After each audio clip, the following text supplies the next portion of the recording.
ಸ್ತೋತ್ರಮಂಜರಿ 30.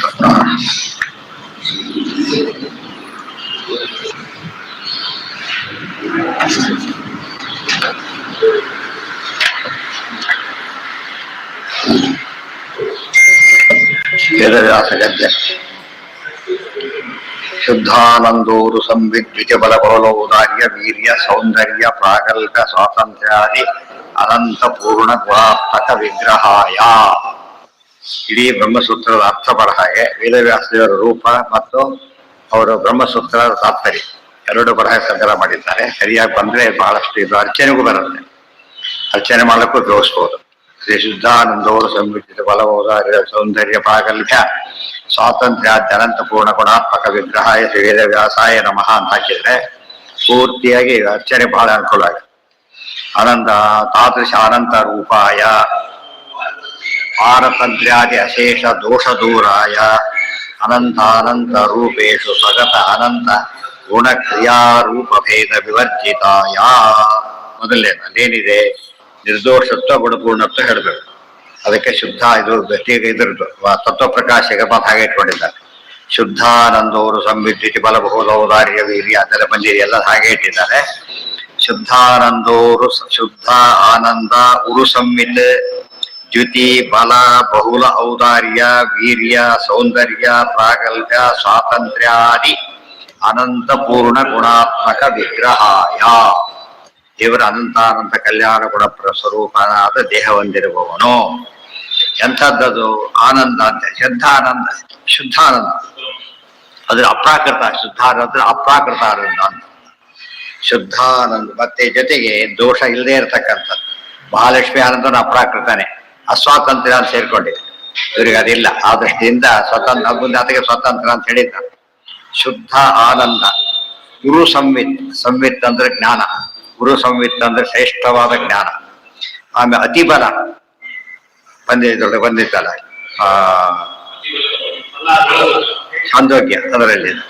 ಆಮೇಲೆ ದ್ಯುತಿ ಗುರು ಸಂವಿತ್, ಆಮೇಲೆ ಶ್ರೇಷ್ಠ ಗುರು ದ್ಯುತಿ, ಗುರುಬಲ, ಗುರುಬಹುಲ ಔದಾರ್ಯ, ಆಮೇಲೆ ಗುರುಬಲ ವೀರ್ಯ, ಗುರುಬಹುಲ ಸೌಂದರ್ಯ, ಗುರುಬಹುಲ ಪ್ರಾಗಲ್ಭ್ಯ ಆದಿ ಸ್ವಾತಂತ್ರ್ಯಾದಿ ಅನಂತ ಪೂರ್ಣ ಗುಣಾತ್ಮಕ ವಿಗ್ರಹಾಯ. ಅಂದ್ರೆ ಜ್ಞಾನ ಆಯ್ತು, ಆನಂದ ಆಯ್ತು, ಬಲ ಆಯ್ತು, ಔದಾರ್ಯ, ವೀರ್ಯ ಅಂದ್ರೆ ಸಾಮರ್ಥ್ಯ, ಸೌಂದರ್ಯ, ಪ್ರಾಗಲ್ಭ್ಯ, ಸ್ವಾತಂತ್ರ್ಯ ಮೊದಲಾದಂತಹ ಅನಂತ ಪೂರ್ಣ ಗುಣ ಸ್ವರೂಪನಾದ ದೇಹವುಳ್ಳಂತಹ ನಾರಾಯಣಂ ನಿಖಿಲ ಪೂರ್ಣ ಗುಣೈಕ ದೇಹಂ. ಏನ ಪ್ರಗಲ್ಭ ಪ್ರಾಗಲ್ಭ್ಯ, ಪ್ರಗಲ್ಭ ಅಂದ್ರೆ ಏನು, ಎಕ್ಸ್ಪರ್ಟೈಸ್ ಅಂತೀವಲ್ಲ ಹಾಗೆ ಪ್ರಗಲ್ಭತ. ಸಾಮಾನ್ಯ ಜ್ಞಾನ ಬೇರೆ, ಪ್ರಗಲ್ಭ ಪಂಡಿತ ಅಂತಾರಲ್ಲ ಹಾಗೆ ಪ್ರಾಗಲ್ಭ. ಪೂರ್ಣ ಎಂಬ ಅರ್ಥ ಕೊಡುತ್ತೆ. ವಿಗ್ರಹ ದೇವರಿಗೆ ದೇಹ ಇದೆ, ಜ್ಞಾನಾನಂದಮಯ ದೇಹ ಇದೆ. ಇನ್ನು ಆನಂದಾದಿ ಶಬ್ದ ಏನ್ ತಗೊಳ್ಬೇಕು ಅಂದ್ರೆ ಬಲ ಔದಾರ್ಯ ವೀರ್ಯ ಸೌಂದರ್ಯ ಇತ್ಯಾದಿ ತಗೊಳ್ಬೇಕು ಅಂತ ಅರ್ಥ. ದೇವರ ನಿರಾಕಾರನಲ್ಲ, ಸಾಕಾರ, ಅಪ್ರಾಕ ನಿರ್ಗುಣರಲ್ಲ, ಸಗುಣ, ಎಲ್ಲದಕ್ಕೂ ಉತ್ತರ ಇದೆ. ತಾದೃಶ ಅನಂತ ರೂಪಾಯ, ಸ್ವರೂಪ ಹೀಗಿದೆ, ಅನಂತ ರೂಪಗಳಿವೆ. ಪರಮಾತ್ಮನೇ ಸತತ ಮೇಘ ರೂಪಿಣೆ ದಶರೂಪಿಣೆ ಶತ ಸಹಸ್ರ ರೂಪಿಣೆ ಅಧಿಕಾರಿಣೆ ಸ್ಫುಟಂ ಅನಂತ ರೂಪಿಣಿ ಸುಖತಿ ಸಮಸ್ತ ತನವೇ ನಮೋ ನಮಃ. ತಾದೃಶ ಅನಂತ ರೂಪಾಯ, ತಾದೃಶ ಅಂದ್ರೇನು, ಶುದ್ಧಾನಂದವರು ಇಟ್ಕೊಂಡಿದ್ದಾರಲ್ಲ ಅಂಥದ್ದೇ ರೂಪಗಳಿದೆ. ಅದು ಎಲ್ಲವೂ ಅಪ್ರಾಕೃತ, ಎಲ್ಲವೂ ಅಪ್ರಾಕೃತ. ಪರಮಾತ್ಮ ಒಂದು ರೂಪ ಕೂಡ ಏನಲ್ಲ, ಪ್ರಾಕೃತ ಅಲ್ಲ. ತಾದೃಶ ಅಂತಹ ಅನಂತ ರೂಪಗಳನ್ನು ಒಳಗೊಂಡಿರತಕ್ಕಂತಹ, ರೂಪಗಳಿಂದ ಕೂಡಿರತಕ್ಕಂತಹ ಪಾರತಂತ್ರ್ಯಾದಿ ಅಶೇಷ ದೋಷ ದೂರಾಯ. ಪಾರತಂತ್ರ್ಯ ಮೊದಲನೇ ದೋಷ ಯಾವುದು, ಪಾರತಂತ್ರ್ಯ. ಅದೇ ಅಂತ ಅದು ಶುರು ಮಾಡಿ ಬೇಕಾಷ್ಟು ದೋಷ ಇರುತ್ತವೆ. ಪಾರತಂತ್ರ್ಯವನ್ನು ಪ್ರಾರಂಭ ಮಾಡಿ ಅಶೇಷ ಅಂದ್ರೆ ಎಲ್ಲ ದೋಷಗಳಿಂದ ದೂರನಾದವನು ಅಂತ ನಿರ್ದೋಷ ಅಂತ. ಎಂಥ ನಿರ್ದೋಷ, ಮುಕ್ತರೆಲ್ಲ ನಿರ್ದೋಷರೇ. ಯಾವ ದೋಷ ಅವರಿಗಿಲ್ಲ, ಪ್ರಾಕೃತ ದೇಹ ಸಂಸಾರ ಇತ್ಯಾದಿ ದೋಷ ಇಲ್ಲ. ಆದ್ರೆ ಸ್ವರೂಪದಿಂದ ದೋಷಗಳಿದೆ, ಅಪೂರ್ಣತೆ ಇತ್ಯಾದಿ ದೋಷಗಳಿದ್ದೇ ಇದೆ. ಅದು ದೇವರದ ಹಾಗಲ್ಲ. ಏನ ಅತಿಥ್ಯತ್ವ ದೇಹ ದುಃಖ ಪ್ರಾಪ್ತಿಯ ಪೂರ್ಣತ ನಾಶ, ದೋಷ ಅಲ್ಲ, ನಾಶಶ್ಚ ದ್ರವಿಧ ಪ್ರೋಕ್ತ. ನಾಶ ದೋಷಗಳಿಂದ ನಾಶ ಒಂದು, ನಾಶದಲ್ಲಿ ಮತ್ತೆ 4 ವಿಧ. ದೋಷಗಳಲ್ಲಿ ನಾಶ ಸೇರಿದೆ, ನಾಶದಲ್ಲಿ 4 ವಿಧ ಇದೆ. ಅದರಿಂದ ಅದೊಂದೇ ದೋಷ ಅಲ್ಲ, 4 ಇಲ್ದ ಹೋದ್ರೆ ಏನಿರ್ಬಹುದು, ದೋಷ ಇರ್ಬೋದು. ಅದಕ್ಕೋಸ್ಕರ ಏನ್ ಮಾಡಿದ್ರು, ಪಾರತಂತ್ರ್ಯಾದಿ ಅಶೇಷ ದೋಷ ದೂರಾಯ. ಪಾರತಂತ್ರ್ಯ ಮೊದಲಾದಂತಹ ಸಕಲ ದೋಷದಿಂದ ದೂರ ದೂರ ಅಂದ್ರೆ ಅರ್ಥ ಏನು? ಇಲ್ವೇ ಇಲ್ಲ ಅಂತ. ಇವತ್ತು ಒಂದೇ ಪಕ್ಕದಲ್ಲಿ ಕೋಲಿದ್ದ ಹಾಕಿದ್ರೆ ಎರಡು ಮುಟ್ಟಿರೋ ಯೋಚನೆ ಮಾಡ್ತಾರೆ. ಈ ರೂಮ್ದು ಆ ರೂಮ್ದು ತಾಕೋ ಚಾನ್ಸಸ್ಸೇ ಇಲ್ಲಲ್ಲ, ಅತಿ ದೂರ. ಯಾಕೆ? ಅಪ್ರಾಕೃತತ್ವೇನ ದೂರ. ಅಪ್ರಾಕೃತ ಪ್ರಾಕೃತ ಎಷ್ಟು ದೂರ ಇದೆ? ಇನ್ಫೈನೈಟ್ ಆದ್ರಿಂದ ಇದು ದೋಷದ ಹೆಸರು ಕೂಡ ಇಲ್ಲ.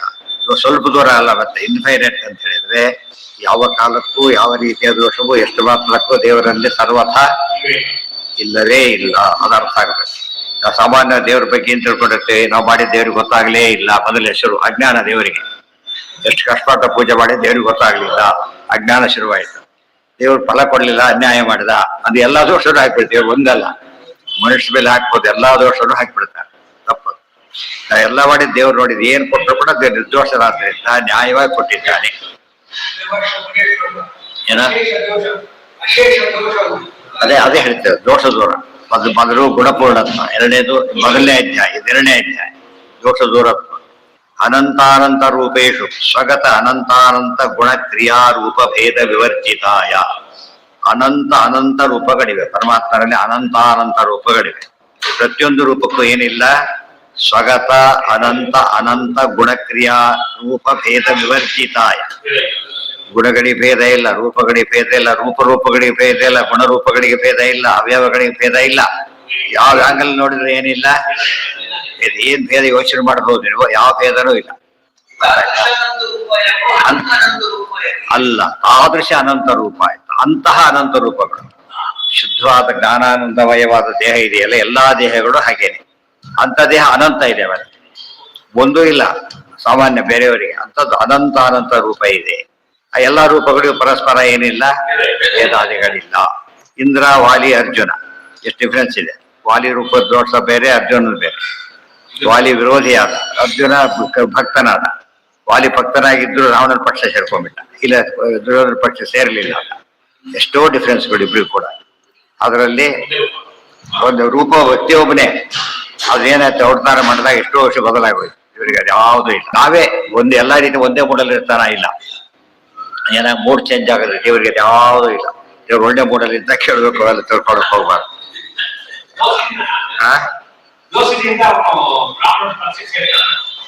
ಯಾರು ದೋಷನೇ? ಮತ್ತೆ ದೋಷ ಇಲ್ಲದೆ ಸೇರ್ತಾನೆ. ಅಷ್ಟು ದುಷ್ಟ ಜೊತೆ ಸೇರ್ಬೇಕಾದ್ರೆ ಏನು 1/2 ರಾಜ್ಯ. ಇಂಥ ಫ್ರೆಂಡ್ಶಿಪ್ ಮಾಡ್ತಾರೆ, ಇಂಥ ಫ್ರೆಂಡ್ಶಿಪ್ ಅದು ಎಲ್ಲ ಶೇರ್ ಮಾಡ್ಕೊಬೇಕು.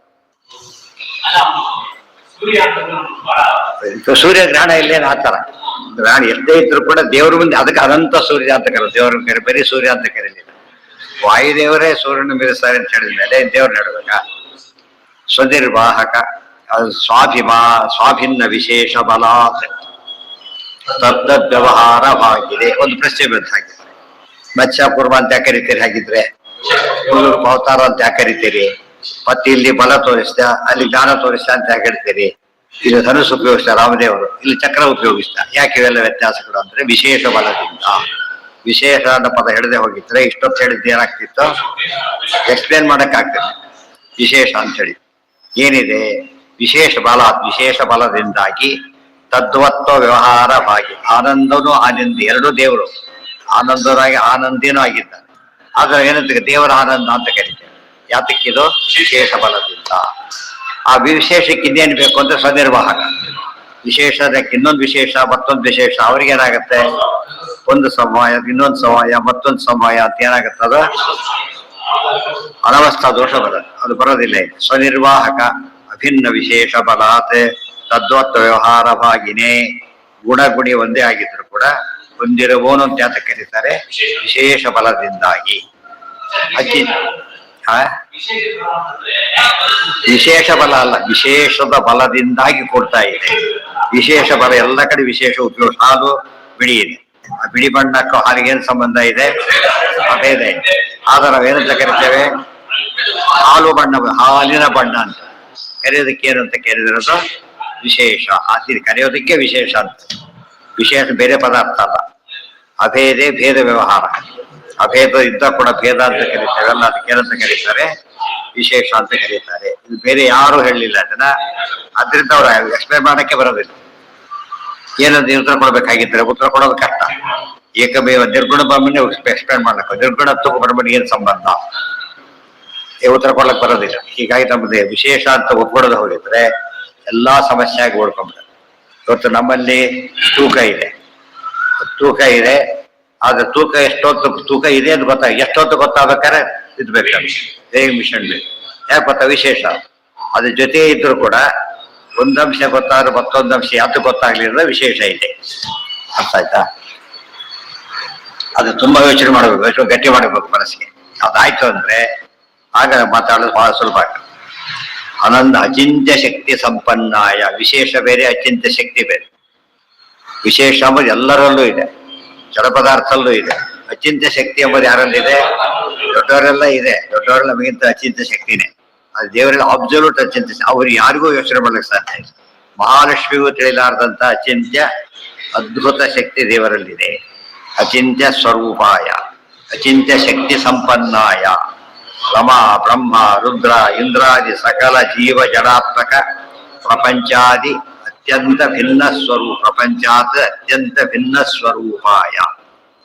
ಪರಮಾತ್ಮ ಏನಾಗಿದ್ದಾನೆ? ರಮ ಬ್ರಹ್ಮ ರುದ್ರ ಇಂದ್ರಾದಿ ಸಕಲ ಜೀವ ಜಡಾತ್ಮಕ ಪ್ರಪಂಚಾತ್ ಅತ್ಯಂತ ಭಿನ್ನ ಸ್ವರೂಪಾಯ. ಉಳಿದವರು ಇದನ್ನು ಒಪ್ಪಲಿಲ್ಲ, ಒಪ್ಪಿದವರು ಸಾಮ್ಯ ಹೇಳಿದ್ರು, ಕೆಲವರು ಸುಳ್ಳು ಅಂತ ಹೇಳ್ಬಿಟ್ಟು. ಅದೆಲ್ಲ ಎಲ್ಲ ಇದೆ. ಅವರೆಲ್ಲ ಕೂಡ ಏನಾಗಿದ್ದಾರೆ? ಭಿನ್ನರಾಗಿದ್ದಾರೆ. ಸ್ವನಿರ್ವಾಹಕ. ಅದಾದ್ಮೇಲೆ ರಮಾ ಅಕ್ಷರ ಪುರುಷರು, ಬ್ರಹ್ಮರುದ್ರೇಂದ್ರಾದಿಗಳು ಕ್ಷರ ಪುರುಷರು.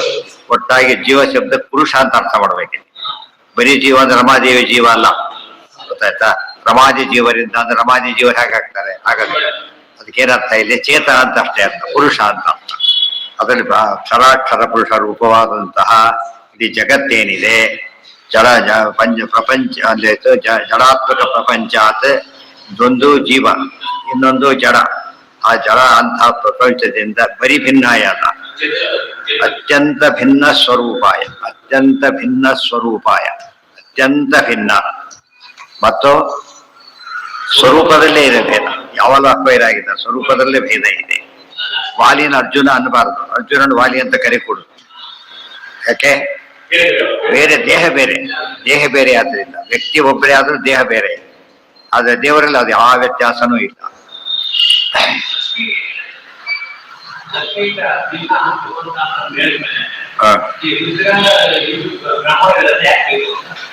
ಎಷ್ಟು ಹೇಳಿದ್ರೆ ತಿಳ್ಕೊಳ್ಳೋದಲ್ಲ, ಅದಕ್ಕೆ ಬೇಕು. ಹೇಳೋದಿಲ್ಲ, ಯಾಕಂದ್ರೆ ಬಿಡಿಸಿ ಹೇಳಬೇಕಾಗಿ ಪ್ರತಿಯೊಂದು ಕೂಡ ರೂಪಗಳಿಗೆ ಭೇದ ಇಲ್ಲ ಅಂತ ಹೇಳಿದ ಮೇಲೆ ಮಹಾಲಕ್ಷ್ಮಿರೆಲ್ಲ ಹೇಳಿದ್ರೆ ಉಳಿದವರಿಗೆ ಭೇದ ಇದೆ, ಸಾಮ್ಯ ಇದೆ ಅಂತ ಹೇಳ್ಬಿಟ್ಟು. ಅಲ್ಲ, ಭೇದ ಇದೆ ಅಂತ ಹೇಳಿದ್ರು. ಆ ಭೇದ ಹೇಗಿದೆ ಅಂದ್ರೆ ತಾರತಮ್ಯದ ಭೇದ ಇದೆ, ಬರೀ ಭೇದ ಅಲ್ಲ. ಮತ್ತೆ ಅವರಲ್ಲಿ ತಾರತಮ್ಯ ಬೇರೆ ಒಪ್ಬಿಟ್ರು, ಅದಕ್ಕೆ ಲಿಸ್ಟ್ ಕೊಟ್ಟರು. ಬರೀ ಒಬ್ಬರು ಹೇಳ್ಬಿಟ್ರೆ ತಾರತಮ್ಯ ಗೊತ್ತಾಗ್ತಿರ್ಲಿಲ್ಲ. ಲಿಸ್ಟ್ ಕೊಟ್ಟಾಗ ಏನಾಯ್ತು? ಹಾಗೆ ಗೊತ್ತಾಯ್ತು. ರಮಾ ಬ್ರಹ್ಮ ರುದ್ರೇಂದ್ರಾದಿ ಸಕಲ ಜೀವಜಾತ ಪ್ರಪಂಚಾತ್ಯಂತ ಭಿನ್ನ ಸ್ವರೂಪಾಯ ಪಂಚಭೇದ ಭಿನ್ನ ಶ್ರೀ ಬ್ರಹ್ಮ ರುದ್ರ ಪ್ರವೃತ್ತಿ ಸಕಲ ಸುರಾಸುರ ನರಾತ್ಮಕಸ್ಯ ಪ್ರಪಂಚಸ್ಯ ಯಥಾಯೋಗ್ಯಂ ಸೃಷ್ಟಿ ಸ್ಥಿತಿ ಸಂಹಾರ ನಿಯಮನ ಜ್ಞಾನ ಅಜ್ಞಾನ ಬಂಧ ಮೋಕ್ಷ ಪ್ರದಾತ್ರಿ. ಜಡ ಭಿನ್ನ ಅಂದ್ರಿ ಪ್ರಪಂಚದಿಂದ. ಆಗ ಭಿನ್ನ ಅಂದ್ರು ಅವನ್ ಬೇರೆ ನಾವು ಬೇರೆ. ಸೊ ಏನ್ ಸಂಬಂಧ ಅಂದ್ರೆ ಇಲ್ಲ. ಏನ್ ಸಂಬಂಧ ಇದೆ? ಸೃಷ್ಟಿಯಾದಿ ಎಲ್ಲವನ್ನು ನಂಬಿ ಮಾಡೋದು ಅವನ. ಆದ್ರಿಂದ ಏನ್ ಬೇಕೋ ಯಾವ್ದೋ ಆಫೀಸರ್ ನಾವು ಸೌಲಭ್ಯ ಪಡೋದಿಲ್ಲ, ನಮಗೆ ಕಂಟ್ರೋಲ್ ಮಾಡೋದು ನಂಬಿಬೇಕಾಗ್ತದೆ. ಇವತ್ತು ಎಲ್ಲೋ ಜಗತ್ತು ಎಲ್ಲ ಇರಲಿಲ್ಲ, ಇಡೀ ಜಗತ್ತು ಅಂತ ಹೇಳಿದ ಮೇಲೆ ಇನ್ನೊಂದು ಜಗತ್ತಿಲ್ಲ. ಇಡೀ ಜಗತ್ತು ಏನ್ ಮಾಡ್ತಾ ಇದ್ದಾನೆ? ಪ್ರತಿಯೊಂದನ್ನು ಮಾಡ್ತಾನೆ. ಪ್ರತಿಯೊಂದನ್ನು ಪ್ರತಿಯೊಬ್ಬರಿಗೂ ಪ್ರತಿ ಕ್ಷಣದಲ್ಲೂ ಮಾಡ್ತಾನೆ. ಇವತ್ತು ಮುತ್ತಾತ ಯಾರು ಇಲ್ಲ, ಅವ್ರ ರೋಡ್ ಏನೂ ಇಲ್ಲ ನಮ್ಮದೀಗ ನಮ್ಮಲ್ಲಿ. ಆದ್ರೆ ದೇವ್ರದ್ದು ಹಾಗಲ್ಲ, ಪ್ರತಿ ಕ್ಷಣದಲ್ಲೂ ಏನಿದೆ? ಪ್ರತಿ ಜನ್ಮಕ್ಕೂ ಇದೆ. ಮತ್ತೆ ತಂದೆ ತಾಯಿ ಒಂದ್ ಜನ ಬದಲಾಗ್ಬಿಡ್ಬೋದು, ಆಗ್ತಾರೆ ಕೂಡ. ಆದ್ರೆ ದೇವರು ಏನ್ ಮಾಡಿ ಬದಲಾಗ. ಪಂಚಭೇದ ಭಿನ್ನ, ಪಂಚಭೇದದಿಂದ ಬೇರೆ ಒಂದು ಪಂಚಭೇದವನ್ನು ಹೊಂದಿರತಕ್ಕಂತಹ ಶ್ರೀ ಬ್ರಹ್ಮ ರುದ್ರ ಪ್ರವೃತ್ತಿ. ಹರಿಗತಾಂಸಾರ ಅಲ್ಲ, ಶಾಸ್ತ್ರ ಅವ್ರು ಹೇಳಿದ್ದಾರೆ ಅಷ್ಟೇ. ಹೇಳಿದ್ದಾರೆ, ಹರಿಗತಾಂಸ ಮೂಲ ಆಗಬಾರ್ದು. ಇದಕ್ಕೆ ಹರಿಗತಾಂಸಕ್ಕಿಂತ ಮುಂಚೆ ಇದ್ದವರು ಇವರೆಲ್ಲ. ಅದು ಹರಿತಾರ ಬರೆದಿದ್ದು ಆಮೇಲೆ. ಇವರಿದ್ದ ರಾಯರಿಗೆ ಸೀನಿಯರ್ ಕಟ್ಟಪ್ಪರ, ರಾಯರ ಸಮಕಾಲಿಕರೇ, ಸೀನಿಯರ್ ವಯಸ್ಸಿನಲ್ಲಿ. ಮತ್ತೆ ಬಹಳ ಅವರವರಿಗೆ ಬಹಳ ಆತ್ಮೀಯತೆ. ಸಿಂಹಾರ ಜ್ಞಾನ ಜ್ಞಾನ ಏನೇ ಸಂಬಂಧ ಇದೆ ಅಂತ ಒಂದು ಸಂಬಂಧ ಇದ್ರೂ ಸಾಕು. ಒಂದು ಸಂಬಂಧ, ಹಾಗಲ್ಲ, ಎಲ್ಲಾ ಸಂಬಂಧನೂ ಇದೆ. ಸಂಬಂಧದಲ್ಲೂ ಕೂಡ ಕ್ಷಣಿಕ ಸಂಬಂಧ ಬೇರೆ, ನಿತ್ಯ ಸಂಬಂಧ ಬೇರೆ, ಒಂದೊಂದು ಸಂಬಂಧ ಬೇರೆ, ಎಲ್ಲರ ಸಂಬಂಧ ಬೇರೆ, ಎಲ್ಲಾ ಕಾಲಕ್ಕೆ ಸಂಬಂಧ ಬೇರೆ, ಎಲ್ಲ ರೀತಿಯ ಸಂಬಂಧ ಬೇರೆ. ಇದು ದೇವರ ವಿಶೇಷತೆ. ಅಂತ ದೇವರು ಮರ್ತ ಎಷ್ಟಾಗುತ್ತೆ, ಒಬ್ಬನೇನಾದ್ರೂ ಮರೆಯೋದಿಲ್ಲ. ಅಂತ ಎಲ್ಲಾ ಇರ್ತಕ್ಕಂಥ ಪರಮಾತ್ಮನ ಮರೆತರು ಅಂದ್ರೆ ಸಣ್ಣ ಪುಟ್ಟ ತಪ್ಪಾಗ್ತಾ ಇದೆ. ಎಂದೋ 1/2 ಕ್ವಶನ್ ಬರ್ತ್ ಬಿಟ್ರೆ ಏನ್ರಿ ಬರ್ತ್ ಬಿಟ್ರೆ ಅದು ಜೋರ್ ಬರ್ತಾರೆ, ಅಷ್ಟೆಲ್ಲ ಬಂದಿದ್ದಿಲ್ಲ ಅಂತ ಹೇಳ್ತಾರೆ. ಅಷ್ಟು ಜೋರ್ ಮಾಡ್ತಾರೆ ಮೊದ್ಲು ಎಂದೋ ಮಾಡಿದ್ದಕ್ಕೆ. ಅಂತ ಪ್ರತಿ ಕ್ಷಣದಲ್ಲಿ ಮಾಡೋರು ಬರ್ಸ್ಬಿಟ್ರೆ ಪಾಪ ಅಂತೇಳಿ ಪುಣ್ಯ ಅಂತಾರ. ಒಂದು ದೊಡ್ಡ ಅಪರಾಧ. ಒಪ್ಪಿಡಿದ್ರೆ ಮೊದಲೇ ಅಪರಾಧ, ಆಮೇಲೆ ಡ್ಯೂ ರೆಸ್ಪೆಕ್ಟ್ ಕೊಡಿ ಇನ್ನೊಂದು ಅಪರಾಧ. ಚರಾತ್ಮಕಸ್ಯ ಪ್ರಪಂಚಸ್ಯ ಯಥಾ ಯೋಗ್ಯಂ ಸೃಷ್ಟಿ ಸ್ಥಿತಿ ಸಂಹಾರ ನಿಯಮನ ಜ್ಞಾನ ಮತ್ತು ಬಂಧ ಮೋಕ್ಷ 8 ಬಂತದರಲ್ಲಿ. ಸೃಷ್ಟಿ ಸ್ಥಿತಿ ಸಂಹಾರ ನಿಯಮನ ಜ್ಞಾನ ಅಜ್ಞಾನ ಬಂಧ ಮೋಕ್ಷ. ಅಷ್ಟೊಂದು ದಾತ್ರೆ ಇಲ್ಲ, ಪ್ರದಾತ್ರೆ. ಪ್ರದಾತ್ರ ಅಂದ್ರೆ ಏನು, ಒಳ್ಳೆ ರೀತಿಯಲ್ಲಿ ಹೇಗಬೇಕು ಹಾಗೆ ಮಾಡ್ತಾನೆ. ಆದರೆ ಅದು ಒಂದೇ ರೀತಿ ಮಾಡ್ತಾನೆ ಅಂತ ಪ್ರಶ್ನೆ ಇಲ್ಲ. ಯಥಾಯೋಗ್ಯಂ ಏನೇನಾಗಬೇಕು ಆಗುತ್ತೆ. ರಮಾದೇವಿ ಸೃಷ್ಟಿ ಅಂದ್ರೆ ಏನು, ದೇಹದ ಸೃಷ್ಟಿ ಅಲ್ಲ. ಏನ್ ಸೃಷ್ಟಿ ಅದು, ಅಷ್ಟೇ, ಅದೊಂದೇ ಸೃಷ್ಟಿ. ತನಗೆ ಸೃಷ್ಟಿ, ದೇವರಿಗೆ ಎಂತ ಸೃಷ್ಟಿ, ಅಭಿವ್ಯಕ್ತಿ ಆಗದೆ ಸೃಷ್ಟಿ, ಅಭಿವ್ಯಕ್ತಿ ಮಾತ್ರ. ಈ ರೀತಿ ಇರೋದ್ರಿಂದ ಯಥಾಯೋಗ್ಯಂ ಅಂತ. ಮತ್ತು ತಾಮಸರಿ ಸೃಷ್ಟಿನೇ ಬೇರೆ, ಅವ್ರ ದೇಹದ ರೀತಿನೇ ಬೇರೆ, ಅವ್ರಿಗೆ ಕೊಡೋ ಗತಿನೇ ಬೇರೆ. ಅವರಿಗೆ ಬಂಧ, ಇವರಿಗೆ ಮೋಕ್ಷ. ಬಂಧ ಮೋಕ್ಷ ಇಬ್ಬರಿಗೂ ಕೊಟ್ಟ ಬಂದ ಉಪಯೋಗ ಇಲ್ಲ. ಒಬ್ಬನ ಪಾಸು ಇಬ್ಬರು ಒಬ್ಬನೇ 2 ಮಾಡಿಬಿಟ್ರೆ ಕಾಂಟ್ರಡಿಕ್ಷನ್ ಆಗ ಇಲ್ಲ. ಅದೆಲ್ಲ ಹೇಳೋದಕ್ಕೋಸ್ಕರ ಏನ್ ಹಾಕಿದ್ರು, ಯಥಾಯೋಗ್ಯಂ. ಏನು ಸೂತ್ರದ ಪೂರ್ತಿ ಅರ್ಥ.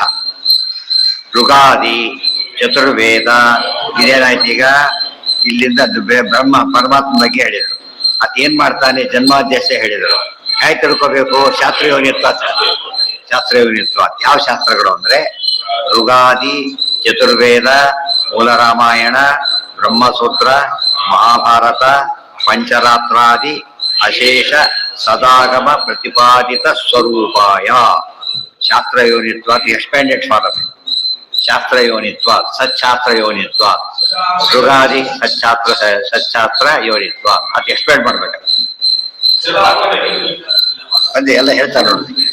ಮೊದಲನೇದಾಗಿ ಮೂಲ ರಾಮಾಯಣ ಚತುರ್ವೇದ ಫಸ್ಟ್. ಋಗಾದಿ ಚತುರ್ವೇದಗಳು ಯಾವುದು, ಋಗಾದಿಗಳು. ಋಗಾದಿ ಚತುರ್ವೇದ, ಆಮೇಲೆ ಮೂಲ ರಾಮಾಯಣ, ಬ್ರಹ್ಮಸೂತ್ರ, ಮಹಾಭಾರತ. ಇವು ಎಷ್ಟು 7 ಏನಿವು, ಸಪ್ತ ಸದಾಗಮಗಳು. ಸಪ್ತ ಶಿವಾಸು ಮಾತೃಷು ಅದಿದು. ಆದ್ರಿಂದ ಈ ಗುಂಪು ಬೇರೆ. ಪಂಚರಾತ್ರ ಅಲ್ಲಿ ಮುಗಿತು. ಅಶೇಷ ಸದಾ, ಉಳಿದೆಲ್ಲ ಅಶೇಷ.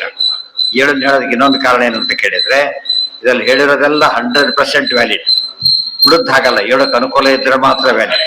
ಹೆಚ್ಚಾನುಕೂಲ ಮೇತಸ್ಯ ತಚ್ಚ ಶಾಸ್ತ್ರ ಪ್ರಕೃತಿ. ಇದ್ರಲ್ಲಿ ಹಾಗಲ್ಲ, ಪ್ರತ್ಯಕ್ಷರ ಪ್ರತಿಪದನೂ ವ್ಯಾಲಿಡ್. ಅದಕ್ಕೋಸ್ಕರ ಸ್ಪೆಷಲ್ ಹೇಳಿ. ಪ್ರಪಂಚ ಪಂಚರಾತ್ರಾದಿ ಅಶೇಷ ಸದಾಗಮ, ಎಲ್ಲಾ ಸದಾಗಮಗಳಿಂದ ಪ್ರತಿಪಾದಿತ ಸದಾಗಮ ಅಂತ ಹೇಳಿದ್ರಿಂದ ಇವು ಸ್ಟ್ರೇಟ್ ಸದಾಗಮಗಳು. ಉಳಿದೆಲ್ಲ ಅನುಕೂಲ ಸದಾಗಮಗಳು. ಅದಿಷ್ಟು ಕುರಿತು ಪ್ರತಿಪಾದಿತ ಸ್ವರೂಪಾಯ, ಪ್ರತಿಪಾದಿಸಲ್ಪಟ್ಟ ಸ್ವರೂಪವುಳ್ಳವನು ಅಂತ ನಿನಗೆ ನಮಸ್ಕಾರ. ಅನಾದ್ಯನಂತ ಕಾಲೇಪಿ ಸ್ವರೂಪ ದೇಹಾಂತರ್ಯ ಸ್ವರೂಪ ದೇಹ ಬಾಹ್ಯ, ಆಮೇಲೆ ದೇಹ ಅಂತಸ್ಥಿತ ಸತ್ತಾ ಪ್ರತೀತಿ ಪ್ರವೃತ್ತಿಯಾದಿ ಪ್ರದಾಯ. ಅನಾದ್ಯನಂತ ಕಾಲೇಪಿ, ಅನಾದಿ ಕಾಲದಿಂದ ಅನಂತ ಕಾಲದವರೆಗೂ ಸಹ ಸ್ವರೂಪ ದೇಹ, ಆಮೇಲೆ ಸ್ವರೂಪ ದೇಹ ಅಂತಹ ಸ್ವರೂಪ ದೇಹದ ಒಳಗೆ, ಸ್ವರೂಪ ದೇಹದ ಒಳಗಿದ್ದು, ಆಮೇಲೆ ಬಾಹ್ಯ ದೇಹ ಅಂತಸ್ಥ, ಬಾಹ್ಯ ದೇಹದ ಒಳಗೂ ಇದ್ದು ಹೊರಗೂ ಅಲ್ಲೂ ಇದ್ದು. ಬಾಹ್ಯ ದೇಹಗಳು ಎಷ್ಟು, ಸ್ವರೂಪ ದೇಹ ಎಷ್ಟು, ಸ್ವರೂಪ ದೇಹ ಎಷ್ಟು, ಒಂದು ಬಾಹ್ಯ ದೇಹ ಎಷ್ಟು, 3. 2 ಸೇರಿ ಎಷ್ಟಾಯ್ತು, 4 ಆಯ್ತು. ಅದಕ್ಕೆ ತನು ಚತುಷ್ಟಯದೊಳಗೆ ನಾರಾಯಣನು ಅಂತ ಹೇಳಿ. ತನು ಚತುಷ್ಟಯ 4 ದೇಹದಲ್ಲೂ ಪರಮಾತ್ಮ.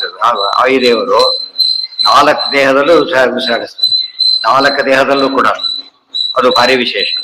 ಅದು ಎಷ್ಟಾಯ್ತು ಅಲ್ಲಿಗೆ, 21,600 ಇಂಟು 4 ಅಷ್ಟಾಗ್ಬೇಕು. ಸ್ವರೂಪ ದೇಹ, ಸ್ವರೂಪ ದೇಹಾಂತಹ, ಬಾಹ್ಯ ದೇಹಾಂತಶ್ಚ ಸ್ಥಿತ ಇರತಕ್ಕಂತಹ ಏನಿದೆ, ಸತ್ತ ಪ್ರತೀತಿ ಪ್ರವೃತ್ತಿ, ಸತ್ತ ಪ್ರತೀತಿ ಪ್ರವೃತ್ತಿಯಾದಿ ಪ್ರದಾಯ. ಆಚೆ ಅಂತ ನೋಡ್ಬೇಕು. ಏನಿದೆ ನೋಡಲ್ಲಿ ಪ್ರತೀತಿ ಸತ್ತ. ಸತ್ತ ಅಂದ್ರೆ ಏನು? ತಿರುವಿಕೆ ಬಂದೋಯ್ತಲ್ಲ, ಸತ್ತ ಆಯ್ತು. ಆಮೇಲೆ ಯಾವ್ದು ಬಂತು? ಪ್ರತೀತಿ ಬಂತು. ಆಮೇಲೆ ಪ್ರವೃತ್ತಿ ಬಂತು. ಆಮೇಲೆ ಯಾವ್ದು ಬಂದಿಲ್ಲ? ಯಾವ್ದು ಬಂದಿಲ್ಲ? ಪ್ರವೃತ್ತಿ ಬಂತಲ್ಲ, ಪ್ರವೃತ್ತಿ ಬಂದಿದೆಯಲ್ಲ, ಯಾವ್ದು ಬರಬೇಕು? ಪ್ರಮಿತಿ ಬರಬೇಕು. ಪ್ರಮಿತಿ ಮೆಸೇಜ್, ಅದಕ್ಕೆ ಪ್ರಮಿತಿ. ಅದು ಆದಿ ಆದಿ ಹಾಕ್ಬೇಕಾಗ್ತಿದ್ದಿಲ್ಲ, ಅದ್ರೂ ಸೇರಿಸ್ಬಿಟ್ಟಿದ್ರೆ ಏನ್ ಬೇಕಾಗಿಲ್ಲ, ಆದಿ ಬೇಕಾಗ್ತಿದ್ದಿಲ್ಲ. ಆದಿ ಶಬ್ದ ಇನ್ನೊಂದು ಏನಿದೆ ಅಂದ್ರೆ, ಪ್ರಮಿತಿ ಶಬ್ದಕ್ಕೆ ಬರೀ ಜ್ಞಾನ ಅಂತ ಒಂದು ಅರ್ಥ, ಯಥಾರ್ಥ ಜ್ಞಾನ ಅಂತ ಅರ್ಥ. ಯಥಾರ್ಥ ಜ್ಞಾನ ತಗೊಂಡ್ಬಿಟ್ಟಾಗ ಇವ್ರು ಬಂದ್ರು, ಅಯೋಗ್ಯರು ಬರ್ಲಿಲ್ಲ, ಅದ್ರ ಆದಿ ಸೇರಿಸ್ಬೇಕಾಗ. ಅರ್ಥ ಆಯ್ತಾ? ಒಂದು ಪ್ರಮಿತಿ ಒಂದೇ ಸೇರಿಸ್ಬೇಕಾದ ಒಂದು. ಇನ್ನೂ ಆದಿ ಬೇಕು ಅಂತ ಹೇಳಿದ್ರೆ ಅದರಲ್ಲೂ ವ್ಯತ್ಯಾಸಗಳಿದೆ. ಪ್ರಮಿತಿ ಜನರಲ್ ಮಾಡಿಕೊಂಡು ಅವ್ರವ್ರ ಯೋಗ್ಯ ಜ್ಞಾನ, ಯಥಾರ್ಥ ಜ್ಞಾನ ಇತ್ಯಾದಿಗಳನ್ನ ಮತ್ತೆ ಬೇರೆ ಮಾಡ್ಕೊಂಡ್ರೆ ಎಲ್ಲವನ್ನೂ ಕೊಡೋದು ದೇವರೇನೆ.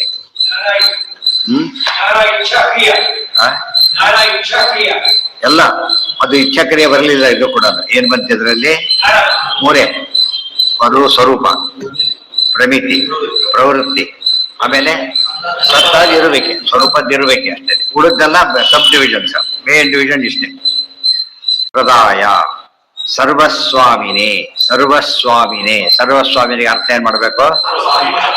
ಭೂತ ಭವ್ಯ ರೂಪ ಸರ್ವ ಜಗತ್ ಸ್ವಾಮಿನೇ. ಸರ್ವಸ್ವಾಮಿ ಆಗಿರಬಹುದು. ಫ್ರಮ್ ಟು ಇರುತ್ತೆ ಎಲ್ಲರಿಗೂ, ಫ್ರಮ್ ಟು ಇದೆಯೇ ಇಲ್ಲ, ದೇವರಿಗೆ ಅದಿಲ್ಲ. ಎಲ್ಲಾ ಸ್ಟೇಜಲ್ಲೂ ಕೂಡ ಅನಾದಿ ಕಾಲದಿಂದ ಅನಂತ ಕಾಲದವರೆಗೂ ಏನಾಗಿದ್ದಾನೆ? ಭೂತ ಭವ್ಯ ಭವತ್ ಪ್ರಭು ಅಂದ್ರು ಒಂದೇ, ಸ್ವಾಮಿ ಅಂದ್ರು ಒಂದು. ವಿಷ್ಣು ಸಹಸ್ರನಾಮದ ಅರ್ಥ ಸರ್ವಸ್ವಾಮಿನೇ. ಗುರುಷು ಸ್ಥಿತ್ವ ತದ್ವಾರ ಜ್ಞಾನೋಪದೇಷ್ಟೇ. ಕೆಲವು ಉಪಪ್ರಶ್ನೆಗಳು ಬಂದು. ಏನು ಉಪಪ್ರಶ್ನೆ ಅಂದ್ರೆ, ದೇವ್ರು ಜ್ಞಾನ ಕೊಡ್ತಾನೆ ಅಂತ ಹೇಳ್ತೀರಿ, ಗುರು ತಾನೇ ಜ್ಞಾನ ಕೊಡೋದು? ಬೇರೆಯವ್ರು ಕೊಡ್ತಾನೆ? ವಿಷಿ ಪಾಠ ಮಾಡ್ತಾನ? ಮಾಡ್ಬೇಕಾಗಿತ್ತು. ಸಾಮಾನ್ಯ ಯೂನಿವರ್ಸಿಟಿ ಹೆಲ್ತ್ ಯಾರಂತ ಕೇಳ್ಬೇಕಾದ್ರೆ ಹೇಳ್ತಾರೆ ಅಷ್ಟೇ ಅಂತ ಹೇಳೋದಿಲ್ಲ. ದೇವ್ರು ಹಾಗಲ್ಲ. ಏನಾಗಿದ್ದಾನೆ? ಗುರುಗಳಿಂದ ಏನ್ ಕೊಡ್ತೀನಿ ಅವ್ರವ್ರು ನಿಂತು ಹೇಳ್ತಾನೆ. ಅದು ದೇವ್ರ ಮಹಿಮೆ. ಅದ ಎಲ್ಲ ತಾತ್ಪರ್ಯ ಮೊದಲನೇ ಅಧ್ಯಾಯದ ಸಾರ. ಅಗಮ್ಯತ್ವ ಹರಿಸ್ತಸ್ಮಿನ್ ಸ್ಥಿತ್ವ ಜ್ಞಾನಪ್ರದನಾಗಿ. ಅಗಮ್ಯತ್ವ ಡೈರೆಕ್ಟ್ ದೇವರ ಮೇಲೆ ಕಾಣೋದಿಲ್ಲ ಆದ್ದರಿಂದ ಗುರುಗಳು ನಿಂತು ಕೊಡ್ತಾ ಇದ್ದಾರೆ ಹೊರತು ಇಲ್ಲದವ್ರಿಗೆ ಜ್ಞಾನ ಬರಲಿಕ್ಕೆ ಸಾಧ್ಯ ಇರಲಿಲ್ಲ. ಯಾಕೆ? ಅವ್ರಿಗೆ ಜ್ಞಾನ ಬರ್ಬೇಕಲ್ಲ ಫಸ್ಟ್. ಜ್ಞಾನ ಬರ್ಲಿಕ್ಕೆ, ಜ್ಞಾನ ಇರ್ಲಿಕ್ಕೆ, ಜ್ಞಾನ ಡೆಲಿವರ್ ಮಾಡ್ಲಿಕ್ಕೂ ಕೂಡ ದೇವ್ರು ಗೊತ್ತಿದೆ ಹೇಳಕ್ ಬರೋದಿಲ್ಲ ಅಂತ ಹೇಳೋದಿಲ್ಲ, ಗೊತ್ತಿದೆ ಹೇಳಕ್ ಬರೋದಿಲ್ಲ, ಎಕ್ಸ್ಪ್ಲೇನ್ ಮಾಡಕ್ ಆಗೋದಿಲ್ಲ. ಅದನ್ನ ಯಾರು ಮಾಡಿಸ್ಬೇಕು? ಮತ್ತೆ ದೇವರೇ ಮಾಡಿಸ್ಬೇಕು. ಜ್ಞಾನ ಶಬ್ದಕ್ಕೆ ಎಲ್ಲದನ್ನು ಹತ್ತಿದ್ರು. ಗುರು ಸೃಷ್ಟಿ ಮತ್ತೆ ಗುರು ಮತ್ತೆ ಅವರವರು ಗುರುಗಳು, ತಾಮಸರು ಗುರುಗಳು, ಅವರಲ್ಲಿ ಅಜ್ಞಾನ ಪ್ರದಾಯ. ಜ್ಞಾನಪ್ರದ ಅಜ್ಞಾನಪ್ರದ ಹೇಳಿದ ಮೇಲೆ ಅಜ್ಞಾನ ಕೊಂಡಕ್ಕೆ ಏನ್ ಬೇಕೀಗ? ಆ ಗುರುಗಳೇ, ಅವ್ರ ಗುರುಗಳೇ ಆಗ್ಬೇಕಾಗುತ್ತೆ. ಅವ್ರ ಮೂಲಕನೇ ಕೊಡ್ತಾನೆ. ಗುರುಷು ಸ್ಥಿತ್ವ ತದ್ವಾರ ಅಂದ್ರೆ ಗುರುದ್ವಾರ ಅಂತ, ಗುರುಗಳ ದ್ವಾರದ ಮಾಡಿ ಅವರ ಮೂಲಕ ಆಜ್ಞಾ ಏನಾಯ್ತು?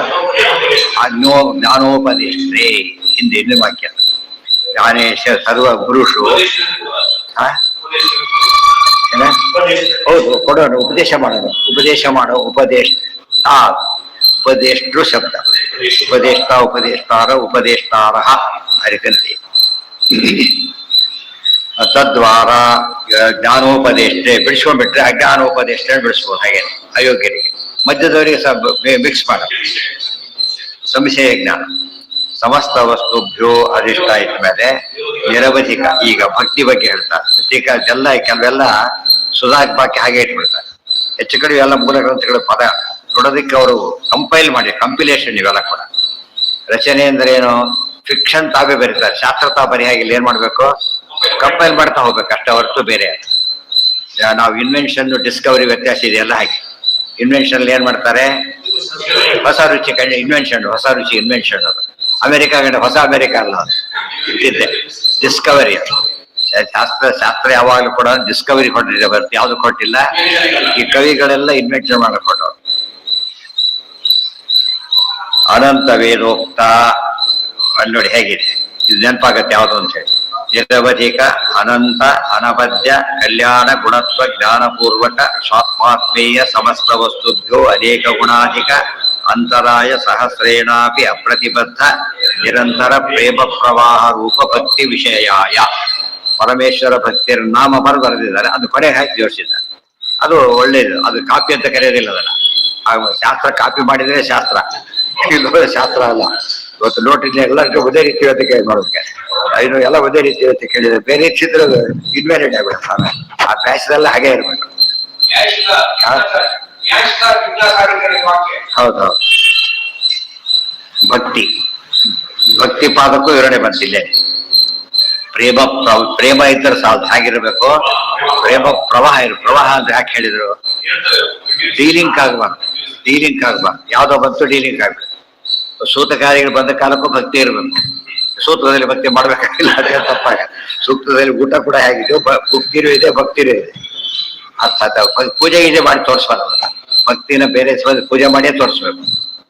ಇಲ್ಲಿ ಹಾಗಲ್ಲ, ಧ್ಯಾನ ಮಾಡಿ ತೋರಿಸ್ಬೇಕೆ ಹೊರತು ಪೂಜೆ ಮಾಡಕ್ಕೆ ಬರ್ತದೆ. ಸ್ಮರಣೆ ಮಾಡಬಹುದು, ಧ್ಯಾನ ಮಾಡಬಹುದು, ಪೂಜೆ ಮಾಡಿ ತೋರಿಸಬಾರ್ದಾಗ. ಭಕ್ತಿ ಇದೆ, ಕಾಮನ್ ಆಗಿದೆ, ಆದ್ರೆ ಅದು ಎಕ್ಸ್ಪ್ರೆಷನ್ ಮಾಡೋ ರೀತಿ ಬೇರೆ ಆಗುತ್ತೆ. ನಿರಂತರ ಫ್ಲಡ್ಸ್ ಕಾಲಕ್ಕೆ ಜೋರ ಬರುತ್ತೆ, ಉಳಿದದಲ್ಲಿ ಹರಿಯುತ್ತೆ. ಹರಿಯೋದು ಬೇರೆ, ಪ್ರವಾಹ ಬೇರೆ. ಮಹಾಪ್ರವಾಹ ಅಂತ ಹೇಳಿದಾಗ ಹರಿಯೋದನ್ನ ಮೀರಿ ಬೇರೆ ಮೀರಿದಾಗ ಅದು ಮಹಾಪ್ರವಾಹ. ಇಲ್ಲವಾದ್ರೆ ಬರೀ ಪ್ರವಾಹ ಅಷ್ಟೇ. ಪ್ರೇಮ ಪ್ರವಾಹ ರೂಪ ಭಕ್ತಿ ವಿಷಯಾಯ ಅನಂತವೇ ಪ್ರೇಮ ಹೇಳಕ್ಕೆ ಸ್ವಾರಸ್ಯ ಇದೆ. ಏನ ಆಗ್ಬಾರದ್ದಾಯ್ತು, ಕೆಲವರಿಗೆ ಭಕ್ತಿ ಹೋಗೇ ಬಿಡುತ್ತೆ. ಭಕ್ತಿ ಹೋಗೇ ಬಿಡುತ್ತೆ, ನಾಳಿಂದ ಬೇರೆ ಕಡೆ ಹೋಗೋದೇ ವಾಸಿ ಇದೆ ಆ ತರ. ಅದು ಭಕ್ತಿ ಹೋಗಿಲ್ಲ ಇನ್ಮೇಲೆ ನಿಮ್ಮ ಅಂಗಡಿ ಬರೋದಿಲ್ಲ ಅಂತ ಹೇಳ್ತಾರಲ್ಲ ಹಾಗೆ. ಕೆಲವರಿಗೆ ಕಡಿಮೆ ಆಗುತ್ತೆ, ಕೆಲವರಿಗೆ ಕಡಿಮೆ ಆಗುತ್ತೆ, ಕೆಲವರಿಗೆ ಹೋಗೇ ಬಿಡುತ್ತೆ. ಅದೆರಡೂ ಆಗ್ಬಾರ್ದು. ಆಕ್ಚುಲಿ ಏನಾಗ್ಬೇಕದು ಹೆಚ್ಚಬೇಕು. ಹನುಮಂತ ದೇವ್ರು ಕೇಳಿದ ಹಾಗೆ ತಾನೆ, ಪ್ರವರ್ಧತಾಂ ಭಕ್ತಿರದಂ ಕ್ಷಣೇ ಕ್ಷಣೆ ಅದು ಹೆಚ್ಚಬೇಕು. ಅದ್ ನಿಲ್ಲೋದು ಯಾವಾಗ ಹೆಚ್ಚೋದು? ಮುಕ್ತಿಗೆ ಹೋದ್ಮೇಲೆ. ಮುಕ್ತಿಗೆ ಹೋದ್ಮೇಲೆ ಒಂದೇ ರೀತಿ ಇರುತ್ತೆ. ಅಲ್ಲಿವರೆಗೆ ಏನಾಗ್ತಿರ್ಬೇಕದು ಭಕ್ತಿ ಹೆಚ್ಚಾಗ ಜ್ಞಾನ ಹೆಚ್ಚಾಗ್ತಿರ್ಬೇಕು. ಜ್ಞಾನ ಹೆಚ್ಚಾಗ ಪಾಠ ಪ್ರವಚನ ಆಗ್ತಿರ್ಬೇಕು, ನಡೀತಾನೆ ಇರ್ಬೇಕು ಅಂತ. ಅಪ್ರೋಕ್ಷ ಜ್ಞಾನಿಗಳು ಕೂಡ ಇವತ್ತು ಬ್ರಹ್ಮದೇವರು ಪಾಠ ಮಾಡ್ತಾರೆ ಅಂದ್ಮೇಲೆ ಇನ್ನ ಗುರುದವ್ರು ಮಾಡ್ಬೇಕಂತ ಕೇಳೋ ಪ್ರಸಕ್ತಿ ಬರೋದಿಲ್ಲ. ನಿರವಧಿಕ ಅಂದ್ರೆ ಅವಧಿ ಅಂದ್ರೆ ಏನು? ಲಿಮಿಟ್. ನಿರವಧಿಕ ಅಂದ್ರೆ ಏನು? ಲಿಮಿಟ್ಲೆಸ್, ಅನಂತ ಅಂತ. ನಿರವಧಿಕ ಅಂದ್ರೆ ಇದಕ್ಕೆ ಅನಂತ, ನಿರವಧಿಕವಾದ ಜಾತಕ ಪದ ಉಪಯೋಗಿಸೋದ್ರಂತೆ ಯಕ್ಷಸತ್ತ ಅನಂತ ಅದನ್ನ ಸಾವಧಿಕವಾಗಿ ಮಾತಾಡ್ತೇವೆ. ಗೊತ್ತಾಯ್ತಾ? ನದಿಯಲ್ಲಿ ನೀರು ಜಾಸ್ತಿ ಇದೆ, ಬಾವಿಯಲ್ಲಿದೆ, ಅಲ್ಲಿ ಇದಕ್ಕಿಂತ ಭಾರಿ ಜಾಸ್ತಿ ಇದೆ, ಹಾಗೆಲ್ಲ ಹೇಳ್ತೇವೆ. ಅದು ಇಲ್ಲಿ ನಿರವಧಿಕ ಅಂದ್ರೆ ಏನು? ಅಲ್ಟಿಮೇಟ್. ಅದ್ರ ಮೇಲೆ ಯೋಚನೆ ಮಾಡ್ಲಿಕ್ಕೆ ಹೋಗಬಾರ್ದು.